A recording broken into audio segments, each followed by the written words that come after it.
Hello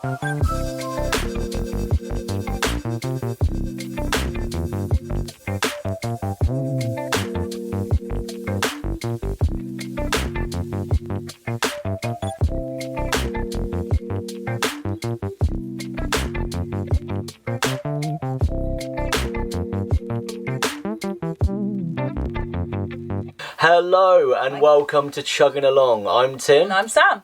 So yeah, thank you very much for your comments on our last video where we started our 205-mile journey from Hurlstone Junction to London, baby. We also want to say a massive thank you to everyone as we've recently hit our 10,000 subscriber target. It's a landmark that we thought we would never achieve, and we're so happy to finally be there. And even if we go down, we've taken a screenshot just to prove that it did happen. And in true Chugging Along style, we are celebrating with a glass of sherry before tea time, because it's one of those occasions. Exactly. Cheers. Cheers. So some of you may be aware that if we ever did hit 10,000 subscribers, we promised that we would share footage of us falling into the canal. Now originally, that was only meant to show the footage of Sam falling in the canal, which happened over a year ago now. But since then, I have also fallen in the canal. So I guess it's only fair if we show footage of both of us. Right, so many people have been waiting a long time to see this. This is Sam falling in the Oxford Canal at I Know. Roll the tape. Still filming now, so the pin has gone into the canal. It's pinner. Oh my god! Cold. Oh, my glasses are gone.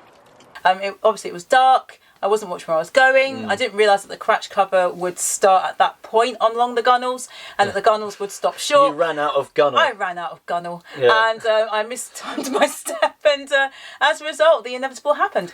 So not my finest hour. Yeah, and also you lost those golden. You had those golden glasses and a phone as well, so quite costly, really. It was actually. I missed those golden glasses. Well, I don't know if you noticed, I went in to save her, but no, yeah, true, we don't need to mention that. That's you were my knight in shining armour. Don't need to mention that. Yeah, please mention that. And here's Tim falling into the canal because he thought he was Indiana Jones and he tried to jump over a large gap.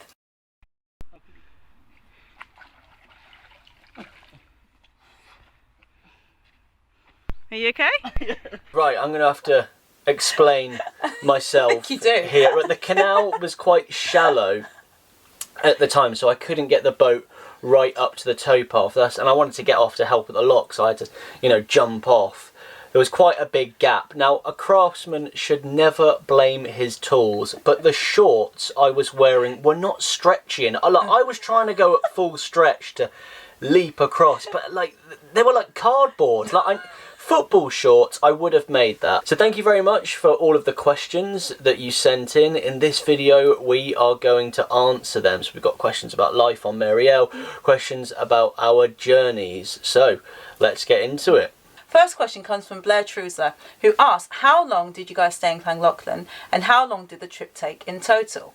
So we stayed in the Llangollen area for a total of 5 days, mainly around the Trevor area, and we went over the aqueducts a total of 6 times, which was great. It was, yeah, and the trip, there took about 3 months, or pretty much exactly 3 months total.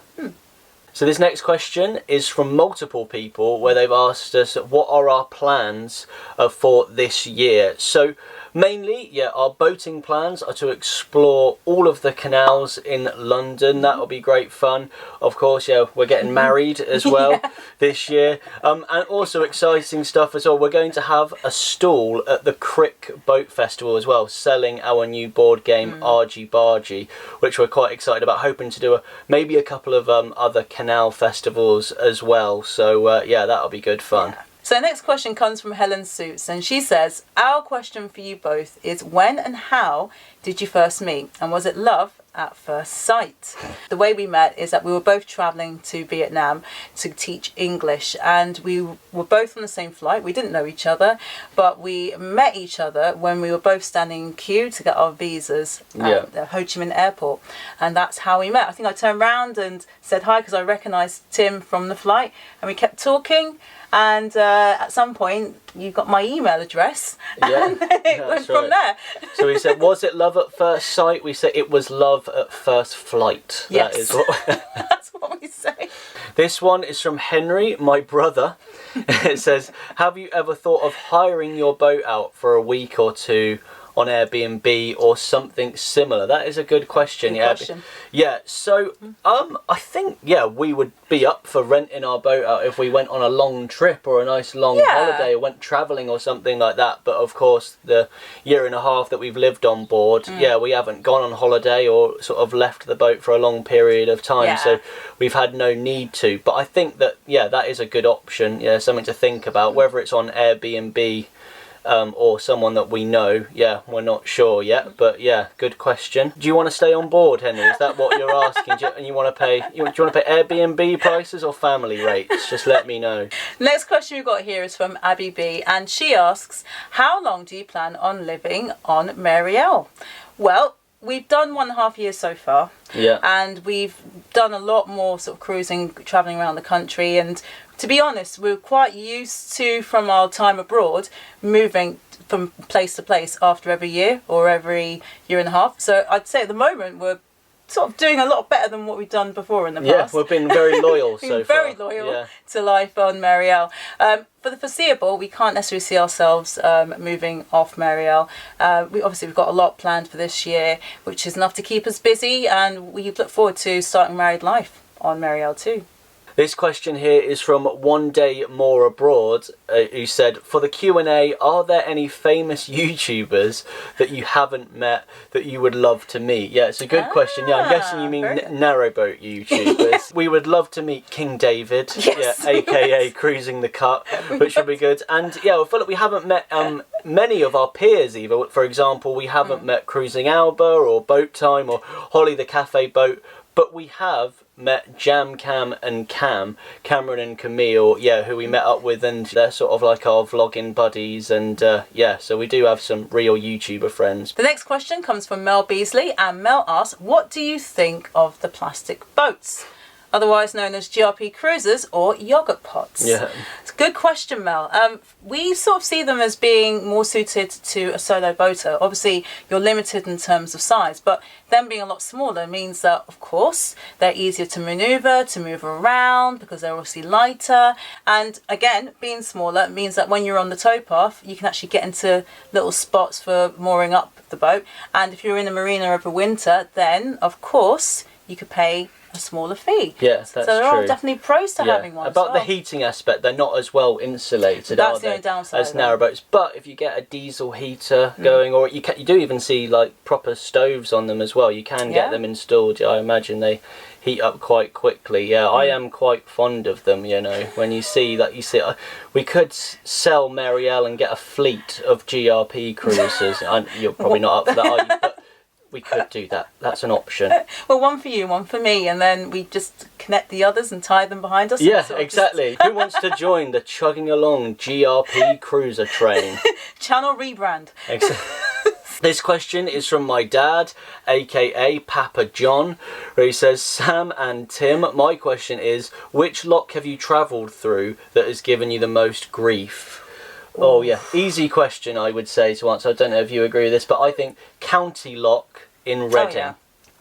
Oh yeah, that is. Well, it's not actually the lock itself. It's the approach to the lock. It's got a blind spot going into it. It's got a massive weir. It sort of feels that you really would go down it, and it's always been stressful there, isn't it? Getting through that. Yeah, which is bizarre. Like you say, when you first see the lock, if you walk past it, it's so unassuming. Apart from the weir, you just look at the lock and think, oh, that's tiny, and it doesn't even take much to fill up, really, because it doesn't even fill up by that much. But I guess that, coupled with being on display, because you are in Reading town centre at that point, and there are lots of people around, it does sort of add to the stress factor. Next question comes from Linda, Tim's mum, and she says, on your travels so far, what has been your favourite piece piece of canal architecture? That's a really good question, because obviously there's so much around you at certain points on the canal system that it's just it's, you know, you can get caught up and see something and it catches your attention. Well, yeah, I can think of 4 now, actually. Ooh. Yeah, exactly. Remember Cadbury Wharf on the Shropshire Union? True. That was an interesting structure that Cadbury's used to work with. Also, there was another building in Market Drayton. Yeah, That the mini was- tower. Yeah, I guess it is a mini tower. So I don't know what it bizarre. is, yeah. But yeah, it's cool. Also, the Engine Arm Aqueduct in Birmingham. We didn't go over it, we went under it. But the intricacies of the design, yeah, were really nice. Yeah. And also the Lockkeeper's Cottage at Somerton Deep Lock on the Oxford Canal. Love that house. It's not approachable by road. It is, and it's on a hill. Really deep lock, beautiful views. Like, yeah, what an amazing house. And Dolomite asks, as someone that has also lived in several other countries as well, how do you stay connected to those experiences, either through chugging or other practice or means? And that's a very good question. I don't think we've actually had that question before. No. For those who don't know, we lived in Vietnam and China for quite some time, and also in Germany. So I teach English for a living, and it gives me great opportunity to engage with students all around the world, especially those students mainly in China. So it does allow me the opportunity to sort of hear what's going on there for them, any festivals that they have that are upcoming. We can talk about places they live in, and I can also share my insights from when I was there as well. So that helps, I'd say. Would you consider doing a vlog about a typical night on Mary L? I haven't really thought about that idea before. Yeah, but interesting idea. Yeah, interesting. Anyway, here you are. Right, this is night time on Mary L. What are you doing, Sam? Making peanut soup. Yeah, and there we are chopping. This is our new piece of artwork done by our friend Jess, and yeah, it looks pretty good at night. So yeah, we have that is the main source of light. We've got some chicken cooking there.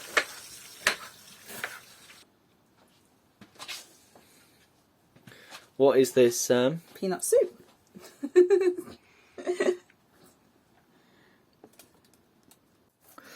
Okay, so it's 8 in the evening. I'm doing a bit of video editing, just finishing the video you're watching now.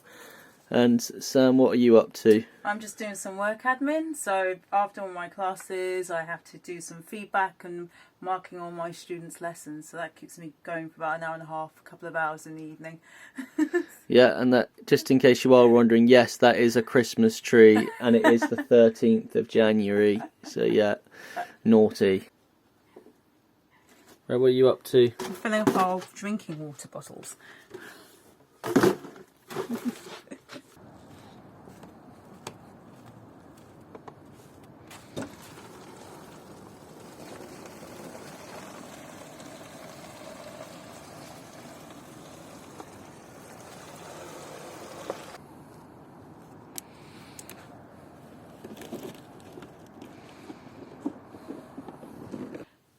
So what are you doing there? I'm off to go and empty the 2 jars of honey at the Elsan point at the marina. Right, BRB.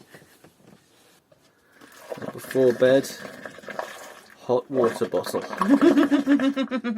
A very hot water bottle.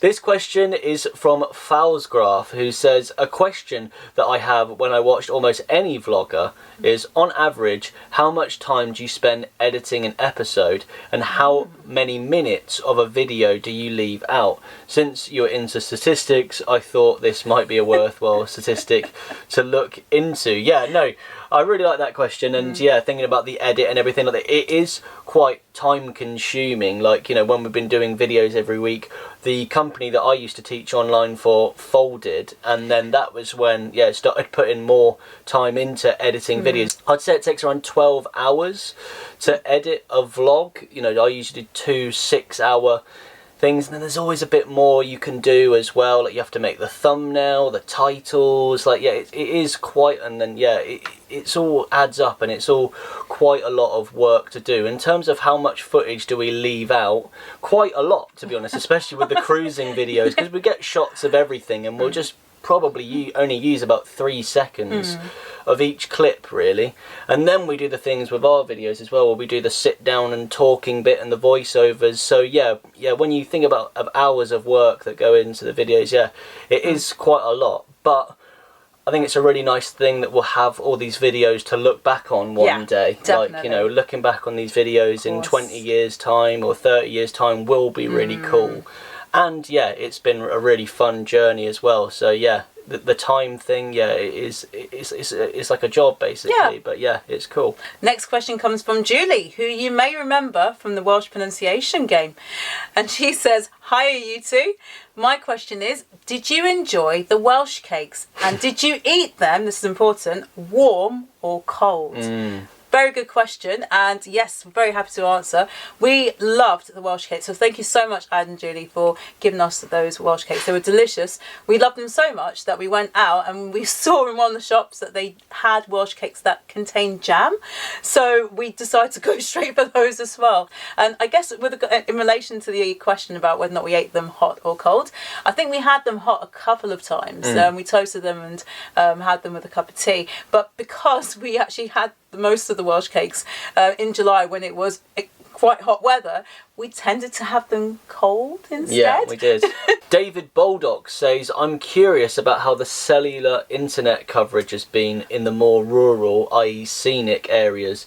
Has it affected your ability to continue your language tutoring jobs, or do you mainly schedule your tutoring clients for the times when you've moored nearer larger towns and cities?" Surprisingly very good. And you, before we actually decided to start continuously cruising, we tried to do as much research as we could to find out where there would maybe blind spots, or if there are any parts of the canal where there were issues. But to be honest, I'd say that was very far and few between. We were very lucky, either that or the coverage was just absolutely fine where we were. We did though try to make sure that for the weekend that we would be moored up in areas where we knew the internet would be quite good. So as we'd approach an area, we'd just double check to make sure that we had the full bars that we needed, that would be strong enough for me to teach. And if it was fine, then we'd stay there for the weekend. If there was ever an occasion where it wasn't, then we'd just move. But to be fair, we don't have to move about 10-15 minutes. Yeah, it was. Better. And then the solar was more important, because we both needed to use our laptops. If I was editing a video then you were teaching, we needed electricity, so solar was more important than internet coverage. We didn't really have to worry about that too much, really, did we? Even in the rural areas. So. Not at all. This one is from Sharia Hall. She says, "Great vlog. I'm always amazed at how clean Mary L is. What is your secret?" Well, once we did get hammered in the comments, didn't we, for having a bit of bird muck on there. Oh god, the comments were relentless, and with good reason. I was just an absolute plonker. It was my fault. Like, I didn't realise how easy it would be just to get the mop off the roof, dip it in the canal, and simply scrub it. It was fair enough.